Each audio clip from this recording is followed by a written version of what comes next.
এক কিশোরীকে দুই বন্ধুর প্রেম নিবেদন। এই প্রেম সংক্রান্ত বিরোধের জেরে প্রাণ দিতে হয়েছে আরেক বন্ধুকে। দর্শক, এ বিষয়ে বিস্তারিত থাকছে প্রতিবেদনে। নারায়ণগঞ্জের রূপগঞ্জে মেহেদী হাসান সজীব নামে এক স্কুল ছাত্রকে কুপিয়ে হত্যা করা হয়েছে বলে অভিযোগ উঠেছে। প্রেম সংক্রান্ত বিরোধের জেরে এ ঘটনা ঘটেছে বলে জানা গেছে।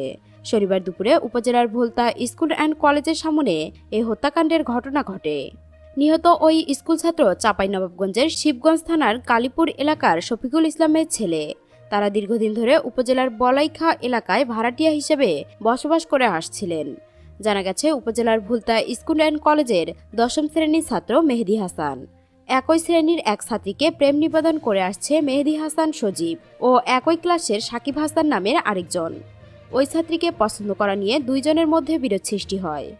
শনিবার দুপুরে স্কুলের এই কয়েকজন শিক্ষার্থী মেহেদীকে স্কুলের ভেতর থেকে ডেকে নিয়ে বাইরে যায়। এরপর তাদের মাঝে বাকবিতণ্ডা হয়। এক পর্যায়ে মেহেদী হাসান সজীব ও সাকিব ধারালো অস্ত্র নিয়ে সংঘর্ষে জড়িয়ে পড়ে।